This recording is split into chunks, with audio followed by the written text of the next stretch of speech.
உறவுகளே இங்கே பாருங்க எவ்வளோ அழுக்கு வந்திருக்கு. இன்னும் கொஞ்சம் நான் பின்னாடி பேக் சைட்லேயும் எடுக்க போகிறேன். இது வந்து ஆஸ்ட்ரிஞ்சன்ட் ஐயூரோட ஆஸ்ட்ரிஞ்சன்ட் லிக்விட். இதை வச்சு நீங்கள் கழுத்தில் வந்து டெய்லி சேர்ற அழுக்க ரிமூவ் பண்ணிகிட்டே வந்தீங்கன்னா கொஞ்சமாச்சு டார்க்னஸ் வந்து கம்மியாகும். ஆனால் நான் வந்து என்னோட பார்லரில் கிளைகாலிக் பீல் ட்ரீட்மெண்ட் கொடுத்துட்ருக்கேன். 2 or 3 சிட்டிங்ஸ் எடுத்தீங்கன்னா டோட்டலாகவே கிளியர் ஆயிடுது.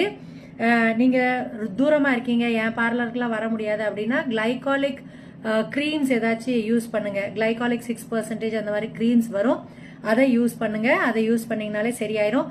ஆனால் உங்களுக்கு லேடிஸாக இருந்தீங்கன்னா பிசிஓடி வேற என்ன இஷ்யூஸ் இருக்கு, உங்க உடம்புல ஏதாச்சும் ஹார்மோனல் சேஞ்சஸ் இருக்கா, அதனால இப்படி வந்திருக்கா அப்படின்னு கண்டிப்பா செக் பண்ணிருங்க.